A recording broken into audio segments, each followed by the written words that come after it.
parada é a seguinte, a grande mentira do futebol europeu. É um vídeo que tem até pouca view aqui agora, mas é de um canal que a gente já viu coisa antes. E aí tá escrito na thumb que é um futebol inferior. Futebol europeu inferior. Assim, vem maluquice aí. Não sei, mas eu quero ver, me interessou, vambora, vem comigo. Talvez os europeus estejam certos. Talvez o futebol europeu seja mesmo superior. Talvez a Champions seja o único futebol que importa. E talvez o resto do mundo só a complemente. Afinal, eles ganham mais, eles vendem mais, eles mandam mais. Ele obviamente não acredita nisso, ele vai fazer um contraponto agora. Cadê? Mas se isso é verdade, por que poucos craques do futebol mundial nascem na Europa? Hoje a gente vai falar sobre a soberba dos europeus, mas também sobre o dinheiro, narrativa, poder e até mesmo sobre como a Europa aprendeu a se colocar como o centro do futebol mundial, mesmo dependendo do talento do resto do planeta. Assim, é fácil como que a Europa chegou nesse lugar de protagonismo. Dinheiro.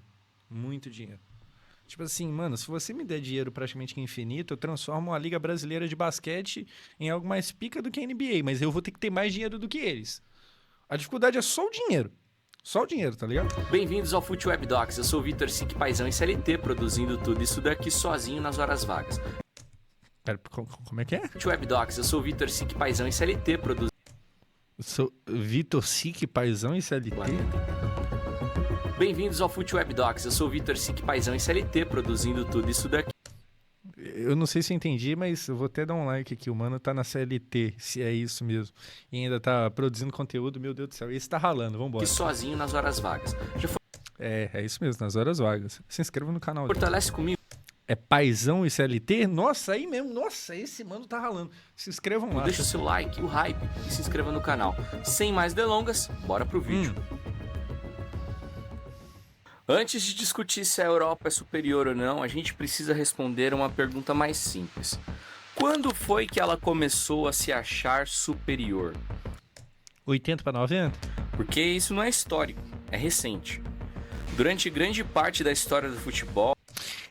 Desculpa parar tanto assim o vídeo dele. Eu acho que o ponto aqui não é nem quando eles começaram a se achar. O ponto é quando eles de fato viraram. Porque eles são, tá ligado? Porque a gente também acha a gente melhor, só que a gente não é. O que você mais vê aí é tiozão que não acompanha o futebol europeu, que se você perguntar, o cara vai falar que não, o Palmeiras é muito melhor do que... Aí você pega um time da Premier League que tá mó bem, mas que é meio desconhecido. O Aston Villa, tá ligado? Ele, não, o Palmeiras mete 5-0. A gente também se acha. Assim, se achar melhor é normal. O ponto é quando é que eles de fato viraram. O futebol europeu não se colocava como dono do jogo. O centro simbólico do futebol estava fora da Europa. É só você parar pra ver. Brasil, tricampeão mundial antes de 1970. Uruguai, bicampeão do mundo quando a Copa ainda era raridade. Argentina, revelando gênios em sequência. A Europa organizava campeonatos fortes, sim, mas aprendia com quem criava o jogo. A virada começou no fim dos anos 90 e explode nos anos 2000, por 3 motivos muito claros. Primeiro ponto, dinheiro concentrado como... Mas calma, vamos ver se ele vai trazer mais coisa aqui. Mas o ponto é esse. Nunca antes visto. Acabou o vídeo, é meio que isso, tá ligado? Mas eu quero ver o que vem por aí. Com a explosão dos direitos de TV, principalmente na Inglaterra, que trabalha muito bem isso, o futebol europeu passa a concentrar recursos em um nível absurdo. Aliás, eu fiz um vídeo muito bem elaborado contando toda a história da criação da Premier League, nível documentário, vale a pena conferir. Mas voltando aqui pro vídeo, para você ter ideia, a Premier League hoje arrecada mais sozinha em direitos de TV do que todas as ligas sul-americanas. Mano, tem uma parada que é muito interessante pra gente entender o dinheiro de cada liga lá fora. Tem um vídeo do Beckler que ele fala o Flamengo, o orçamento que tá tendo agora, que é papo de 2 bi no ano, em que ranking de primeiro, segundo, terceiro o Flamengo estaria em cada liga. Aí ele vai lá falar que, tipo assim, sei lá, eu não vou lembrar certinho de cabeça, mas a Espanha ele seria, acho que quarto, né, atrás de Barcelona, Atlético e Real. Aí na Alemanha ele seria top 2, na França ele seria top 2, na Inglaterra top 8, tá ligado? Tipo, a Inglaterra tá muito na frente, Juntas, somadas. Clubes médios da Inglaterra, por exemplo, pagam salários bem maiores do que campeões nacionais da América do Sul. Isso já Vou ter que voltar aqui, tem um pequeno negocinho aqui, ó. Maiores. Pera, calma. Clubes médios da Inglaterra, por exemplo, pagam salários bem maiores do que Clubes médios da Inglaterra pagam salários maiores do que campeões, sei lá, de Libertadores aqui. E aí tá o John Arias aqui. Tem verdade no que ele tá falando, mas o exemplo é meio ruim, porque, salvo engano, acho que o John Arias foi pra lá pra receber um pouquinho menos do que recebia no Flu. Então, assim, o exemplo aqui não é dos melhores não, tá ligado? O Arias realmente quis ir pra lá. Às vezes aqui até paga salários iguais ou maiores. É claro que, né, dependendo do caso. Tipo assim, ninguém aqui aguentaria pagar o salário do Haaland. Mas igual no caso do Arias, é um exemplo meio ruim. campeões nacionais da América do Sul. Isso já muda tudo, porque o futebol deixa de ser apenas competitivo e vira um mercado global de talentos. A Europa passa a comprar o melhor jogador brasileiro, o melhor jogador argentino, o melhor africano, o melhor asiático. Não por acaso. O auge técnico do jogador quase nunca acontece no país onde ele nasceu. Muito diferente do que acontecia nos anos 90, 80, 70 e por aí vai. Onde, por exemplo, no Brasil, tínhamos os melhores jogadores atuando no país. A Europa vira o palco final, não a origem. Segundo ponto, maior campeonato de clubes do mundo. A Champions League vira argumento absoluto. Aqui está um dos pontos chaves. A Champions League deixa de ser apenas um torneio europeu e passa a ser tratada como o parâmetro máximo do futebol mundial. Aliás, antes de mais nada... Eu acho Copa muito foda, porque a Champions é muito pica, é o mais importante e tal, mas a Copa é tão pica que até a Champions vira nada. Chegando de Copa, os caras dão entrevista. Não, a prioridade é Copa esse ano. Você vê lá o Militão que tá machucado e tal. E aí, Militão, tem projeção de quando volta? Cara, a prioridade é Copa. Tá ligado? Tipo, Champions é muito foda que não sei o que lá, mas Copa tá ali em cima. Copa é... Nossa, que bagulho bom, velho. Tem que falar que também eu fiz um vídeo contando a história desse campeonato. Confere depois, que vale muito a pena. Mas voltando aqui, ó. Basicamente, tudo começa a ser medido por ela. Você já percebeu isso? Jogador bom, mas ele decide Champions? Tem a capacidade de decidir uma Champions? Time forte, será que aguentaria disputar uma Champions?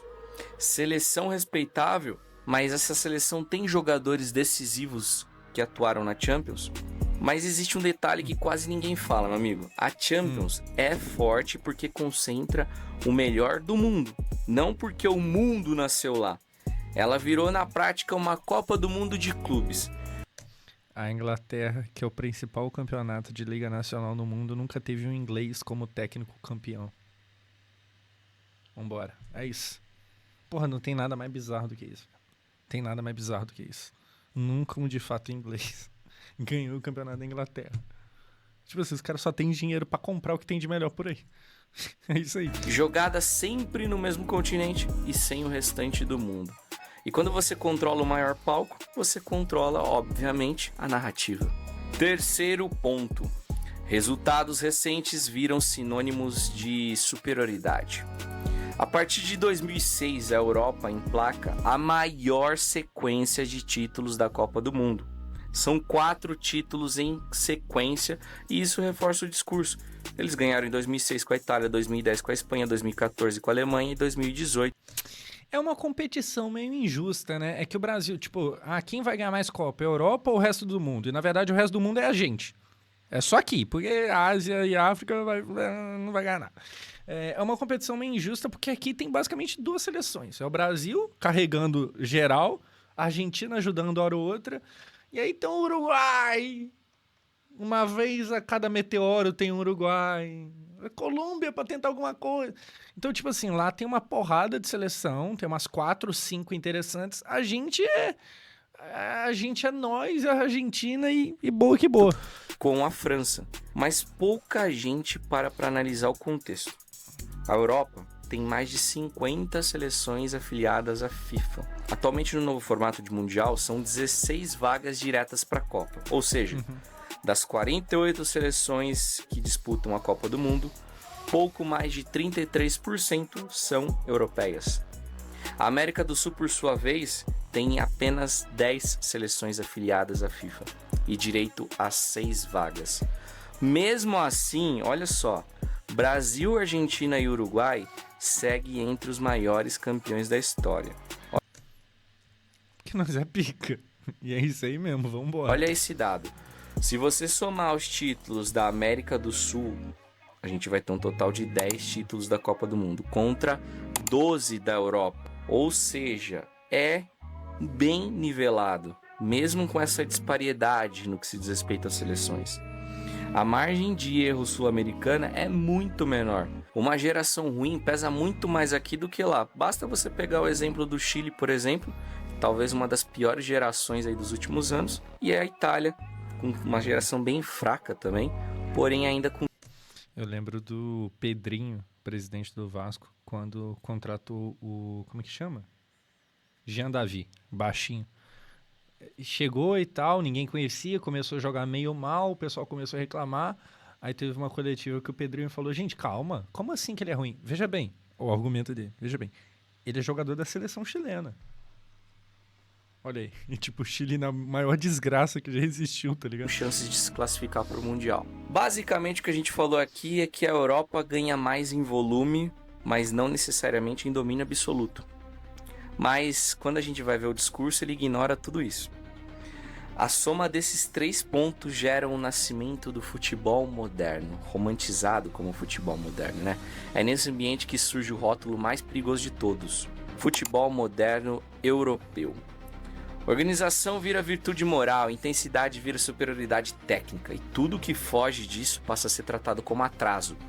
O futebol sul-americano vira emocional, sem objetividade e mal organizado, mesmo quando segue produzindo jogadores que decidem. Que gol muito foda, numa Copa do Mundo, meu Deus do céu. Tem o futebol mundial. E é exatamente nesse ponto que o discurso começa a ficar frágil. Porque quando a gente olha para os protagonistas do jogo, a origem quase nunca muda. O talento continua vindo de fora. O palco é europeu.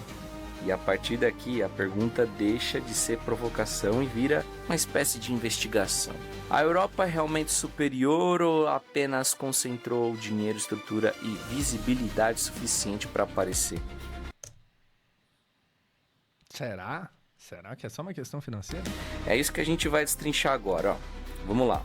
Primeira coisa que eu tenho que falar aqui é que se a ideia de superioridade europeia fosse só percepção da torcida, esse vídeo nem existiria. O problema é que ela começa a ser verbalizada por jogadores, por treinadores. Tem aquela clássica, ele deve colocar aqui aquela clássica entrevista do Mbappé antes da Copa de 22, falando que lá era melhor, porque eles enfrentavam seleções um pouco melhores do que o que a gente enfrenta aqui. E principalmente pela mídia. E quando isso acontece, deixa de ser opinião, vira discurso. E isso é perigoso, tá? Vamos começar pelo caso mais emblemático e, sinceramente, o que mais me incomoda. Kylian Mbappé, às vésperas da Copa de 2022. Quem se lembra? Mbappé solta uma frase que ecoa até hoje: na América do Sul, o futebol não é tão avançado quanto na Europa. Não foi uma provocação em tom de brincadeira, foi uma análise fria e extremamente reveladora, de certa forma. Segundo ele, a Europa estaria em vantagem porque enfrenta mais seleções fortes com frequência. Joga competições mais exigentes. E vive um futebol mais avançado. O problema não é discordar, o problema é o que fica implícito. Porque quando você diz que na América do Sul o futebol não é tão avançado quanto na Europa, você automaticamente rebaixa a Copa América, a história das seleções e o nível médio do continente e suas competições, como a Libertadores, por exemplo. Não, pô, gente, é duro, mas é verdade, tá? Em nível de clubes, não de seleções, a gente tá atrás dos caras. Por questão de dinheiro, mas a gente tá atrás. É tudo, porra, assim, a gente não vai ganhar praticamente nada deles. Aí, felizmente, é verdade, tá ligado? Isso aí é verdade. Agora, a seleção é outro papo. E aqui entra o primeiro choque de realidade. A América do Sul tem apenas 10 seleções, como a gente falou.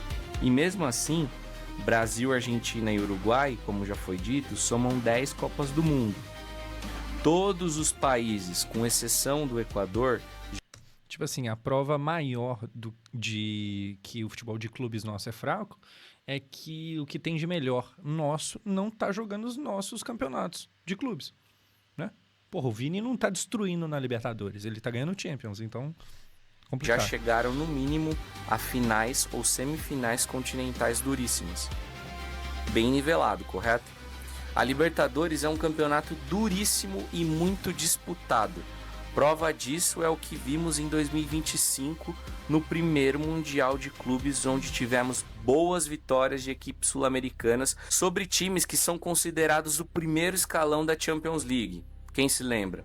Isso sem citar aqui o Brasileirão como uma das principais e mais disputadas ligas do mundo. Ou seja, a análise do Mbappé é super...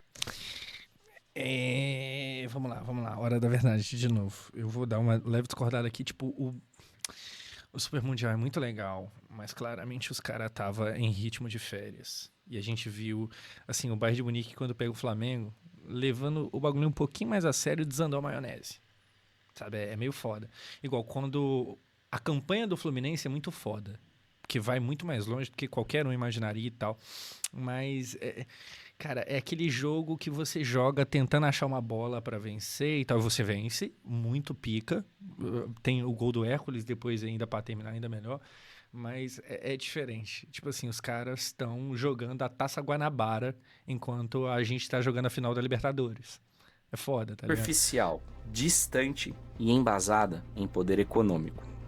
Mas não foi só o craque francês que falou groselha. Gattuso, grande jogador italiano, soltou uma recentemente que também tem que ser citada aqui.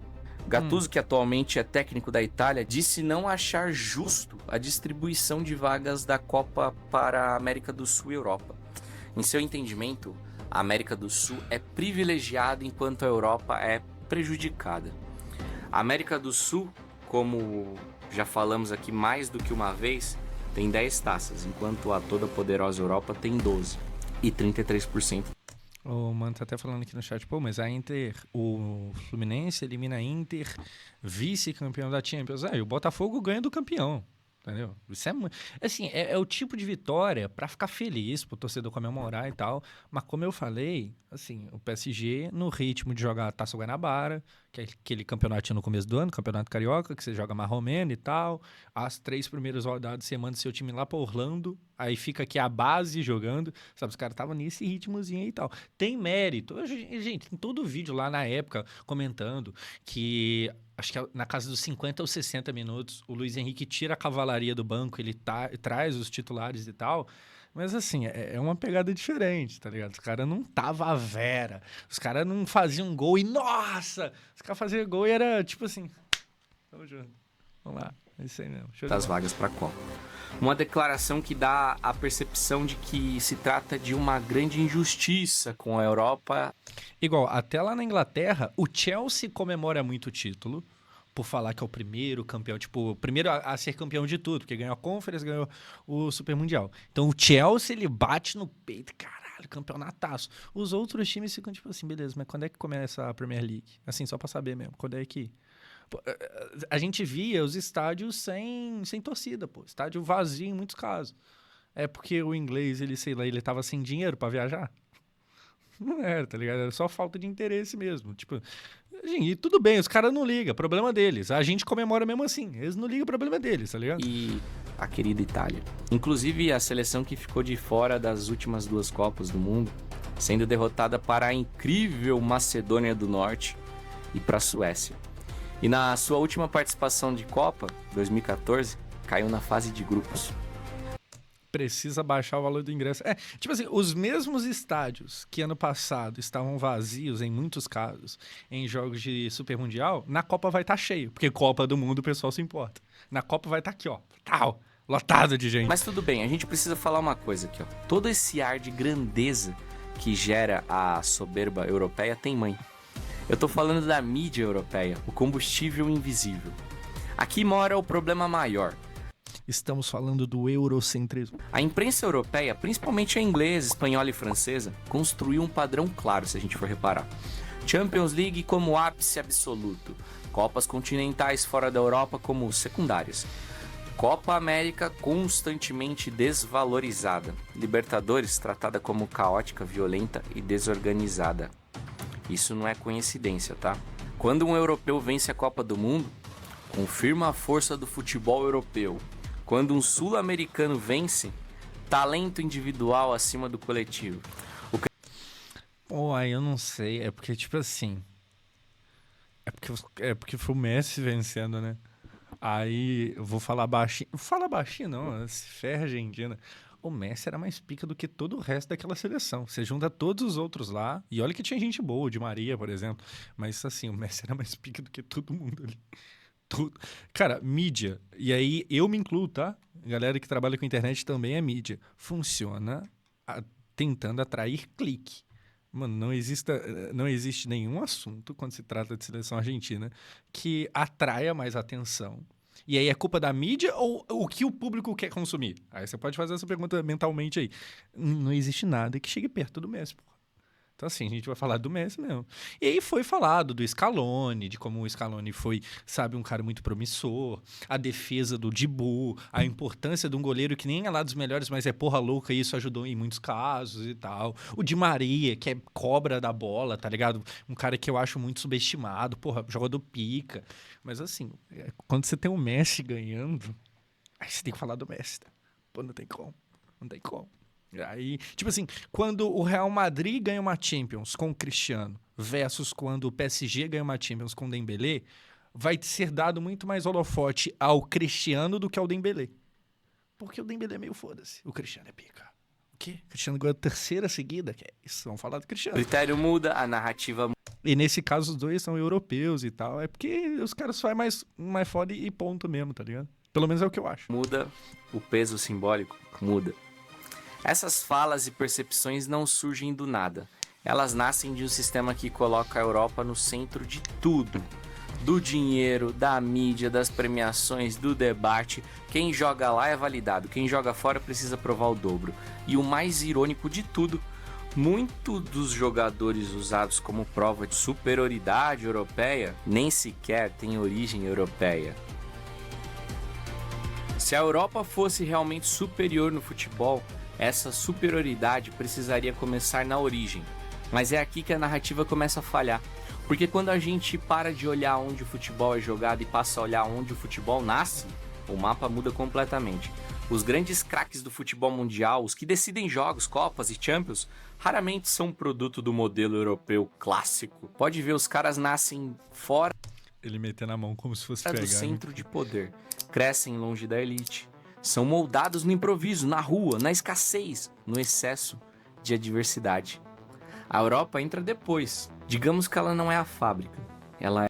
Já devo ter falado também, mas eu acho, vou repetir se for o caso, eu acho que é outro sinal de grandeza nossa, grandeza do como o Brasil é foda, essa quantidade de jogador que naturaliza em outra seleção que é importante lá.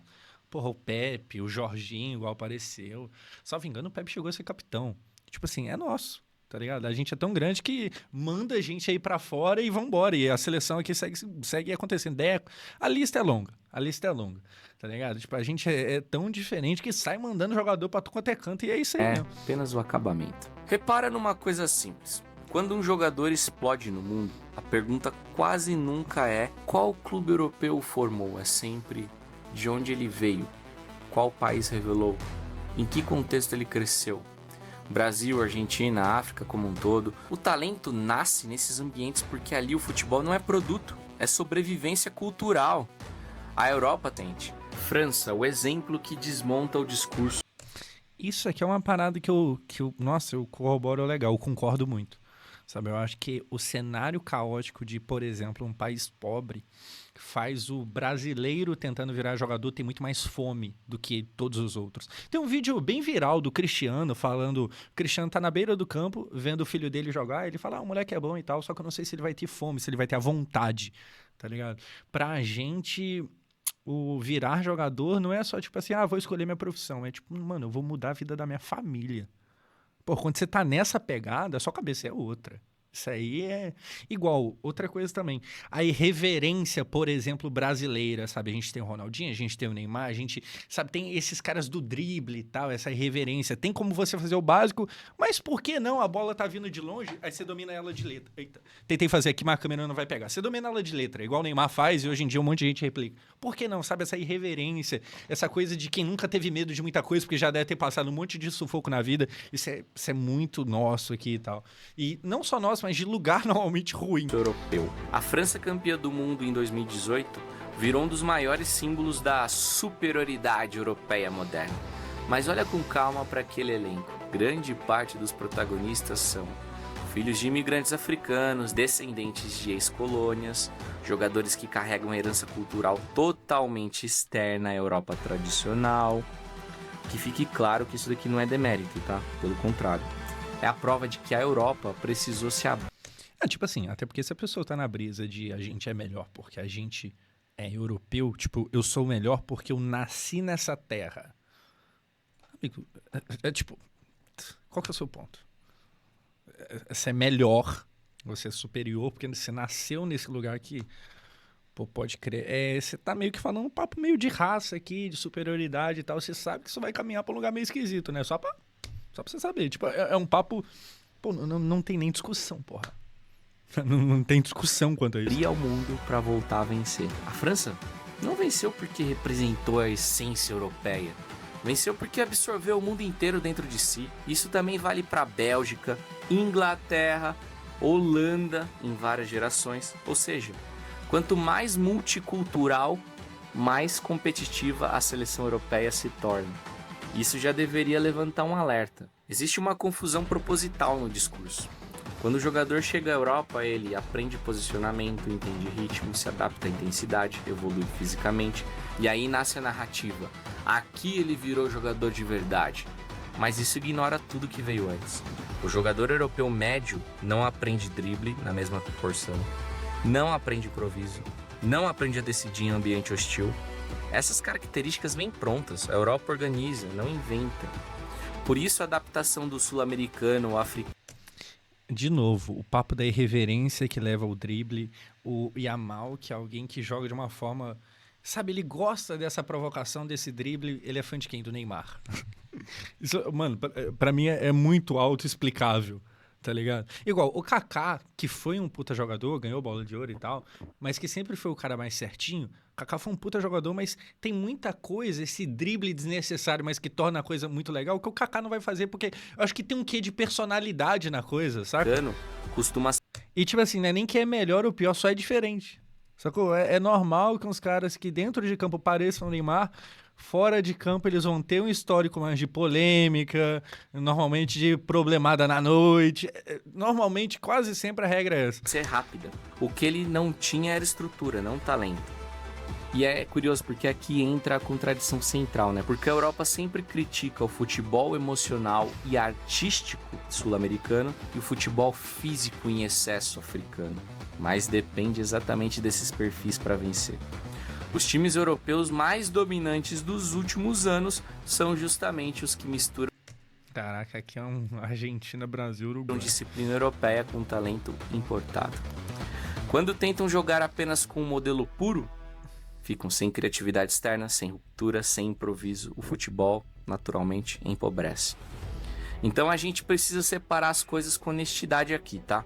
A Europa, ela é excelente sim em lapidar, organizar e potencializar. Porque afinal de contas... Ela tem uma estrutura muito melhor. Cara, tipo assim, é um vídeo que não muda muito o que eu penso, porque eu já matei aqui a parada no começo, é dinheiro.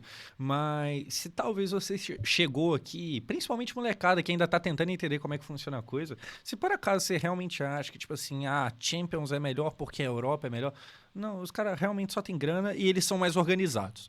Tá ligado? Eles têm grana e organização, porque só grana também não quer dizer muita coisa. O PSG passou anos tendo dinheiro, mas sem estrutura bem feita, e aí demorou pra dar certo. Então eles têm grana, eles têm estrutura e boa.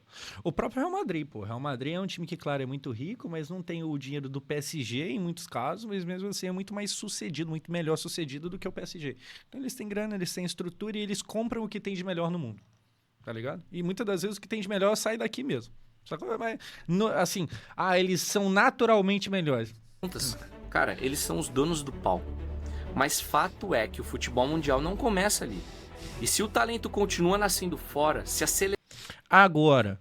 Então quer dizer que a gente não tem que fazer nada. A gente aqui tá muito bem porque a gente é cheio de talento. Mano, não. A gente tem que aprender muita coisa. Tá ligado? Pô, sei lá, a Premier League trouxe, exemplo aqui, trouxe o semi-automático. Mano, vê quanto que fica pra trazer pra cá, tá ligado? Copia os caras, vê o que tá dando certo, copia. Melhora o Brasileirão, melhora a Copa do Brasil. Copia. Se lá tá dando certo, vê o que dá pra copiar e traz. Tá ligado? É isso aí mesmo. Seleções mais fortes dependem de heranças externas. Se o craque europeu padrão é exceção, não regra, que tipo de superioridade é essa, afinal? Se a Europa é realmente superior no futebol, essa superioridade precisa aparecer no cenário mais justo que existe. Qual é? Aqui a gente vai ter que voltar a falar sobre seleções nacionais. Sem dinheiro infinito, sem elenco comprado do mundo inteiro, sem semana inteira de treino tático. Só jogadores do mesmo país, em alguns casos naturalizados, mas ok. Pouco tempo de trabalho, pressão máxima e mata-mata curto. E é aqui que o discurso europeu fica mais desconfortável ainda. Só recapitulando, né? A gente já viu que a Europa tem 5 vezes mais seleções filiadas à FIFA do que a América do Sul. O foda é que eu não vou ter esse número, obviamente, mas, sei lá, nas oitavas de final da Copa, por exemplo, de 22, eu gostaria de ter de cabeça, tipo assim, quantos times eram europeus, quantos não? Tá ligado? Provavelmente vai ser um bagulho, assim, um massacre. Quando afunila, provavelmente, esse massacre acontece. Mas oitavas, quartas, deve... Qual o efeito disso na prática? Isso faz com que a Europa jogue-se eliminatórias com várias seleções de nível baixo ou médio, enquanto a América do Sul joga eliminatórias onde quase todo jogo é difícil, é uma espécie de clássico ali. Por que tá todo mundo de camiseta? Tá, porque é atletismo, tá. Naturalmente Caralho, o Neymar. É. O Neymar no atletismo aqui, eu acho que hoje em dia não. Neymar com 20 anos de idade ganhava. Hoje em dia, na corrida... Difícil, é uma espécie de clássico ali.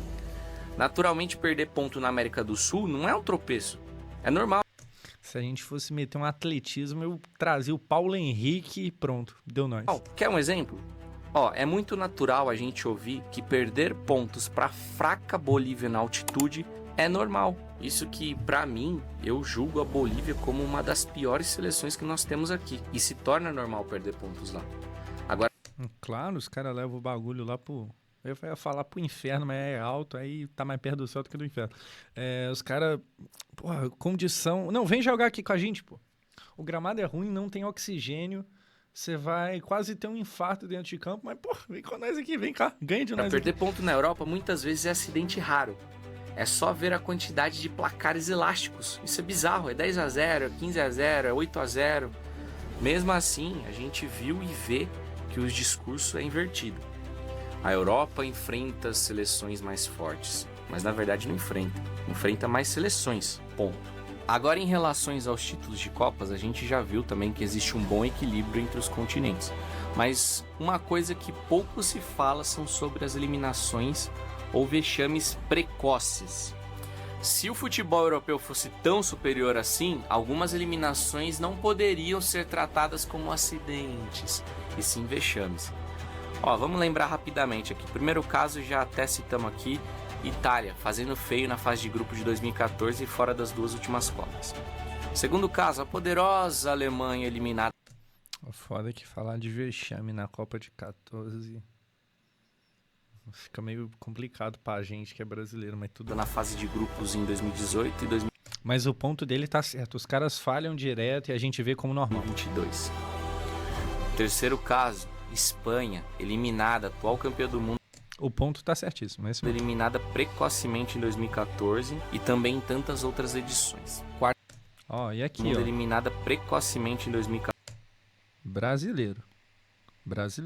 14 e também em tantas outras edições. Quarto caso, a gente pode citar aqui a Inglaterra, né, que coleciona diversos fracassos históricos aí com elencos intitulados fortes. A gente pode até citar aqui o ano de 2014, que eles não passaram da fase de grupo. Essas quedas não quebram a narrativa, elas são apagadas por volume. Quando a Europa cai, é um ciclo. Quando a América do Sul cai, é declínio. O peso simbólico acaba sendo diferente. E aqui eu não me limito em falar apenas da mídia europeia, estou me referindo também à síndrome do vira-lata aqui, nós, principalmente brasileiros. Cara, eu falo, o Super Mundial curou legal um pouco da minha síndrome de vira-lata, tá ligado? Eu acho que eu tinha uma percepção exagerada. Tipo, obviamente os caras ainda são melhores, que um monte de coisa. Mas eu realmente achava que, tipo assim, um Borussia e Fluminense não dava jogo, tá ligado? Eu achava, tipo, mas mesmo o Borussia sendo um time mais ou menos, eu achava que não daria jogo.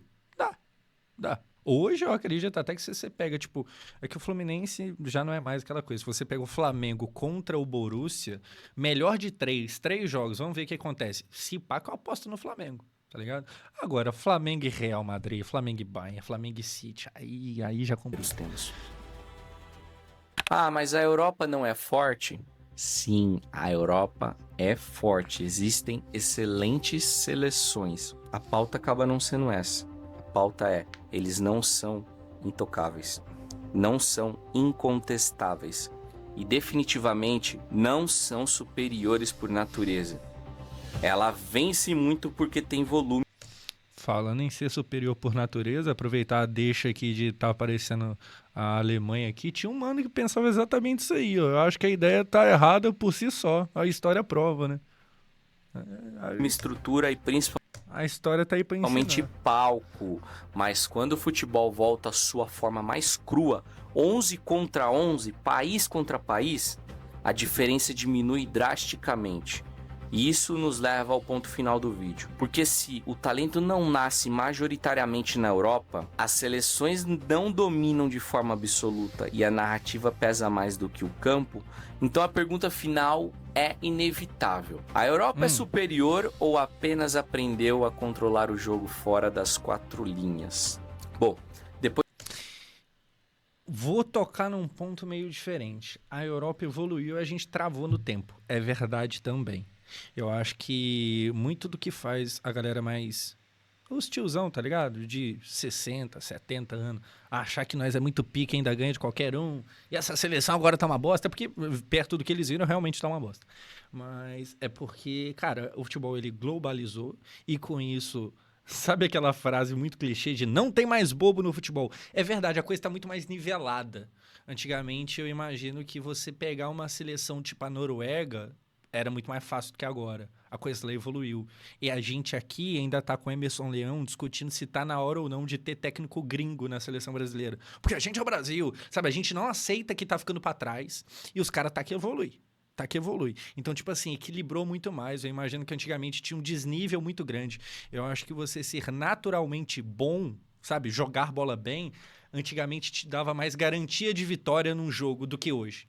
Às vezes hoje você vai ter 2, 3 dentro de campo que os caras é muito fora da curva, mas o esquema tático do outro vai ganhar a partida. Sabe, existe essa paradinha da... Depois de tudo que a gente viu até aqui, fica difícil sustentar a ideia de que a Europa domina o futebol porque é naturalmente superior. O que a Europa domina de fato... Igual, o PSG mesmo, cara. O que tem ali no PSG? Eu falo de jogadores de cara, tipo, bizarro de bom.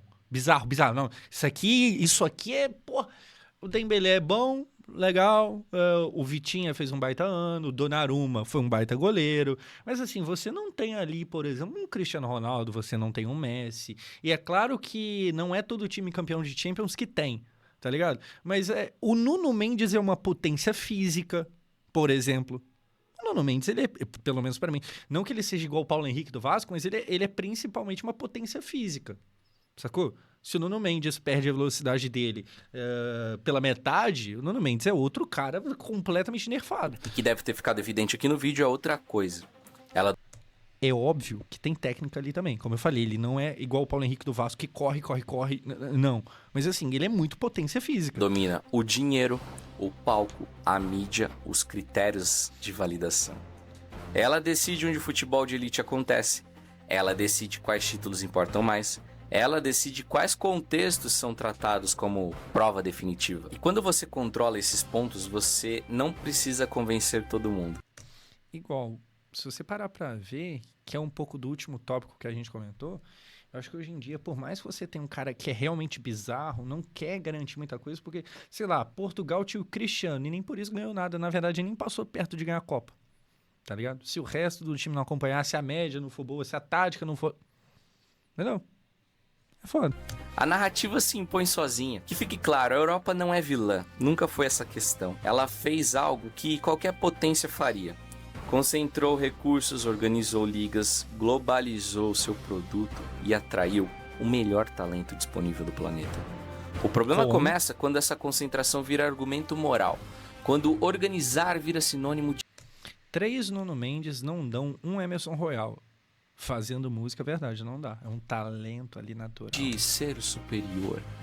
Quando tudo que foge desse modelo passa a ser tratado como atraso. Porque quando a gente olha com calma, o talento continua nascendo fora. As seleções europeias dependem de diversidade. As Copas do Mundo seguem equilibradas.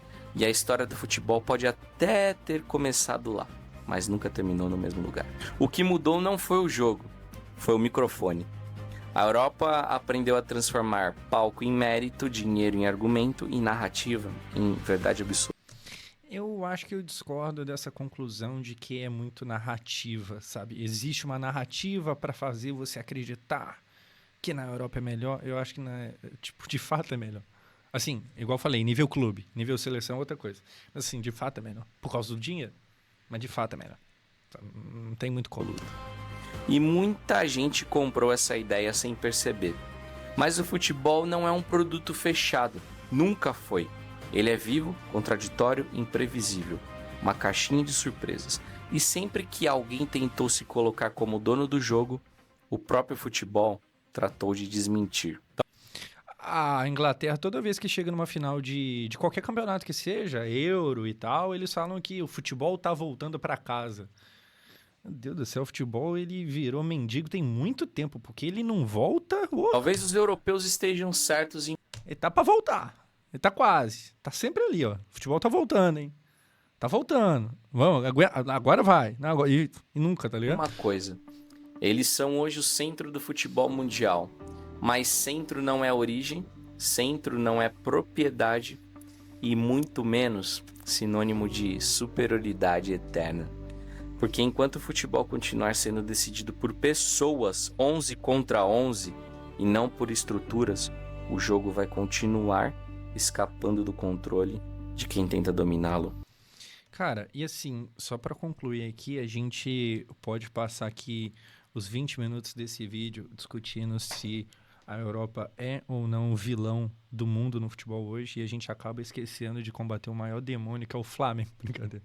Enfim, muito bom o vídeo, apesar de eu ter discordado ali de algumas coisas e tal, mas teve muita coisa que eu concordei, e o mano Pai CLT, pelo amor de Deus, merece ali a sua inscrição. Ajude aqui, pô. Que é isso. O maluco deve estar aqui, ó, trampando pra caramba, tá ligado? Enfim, é isso.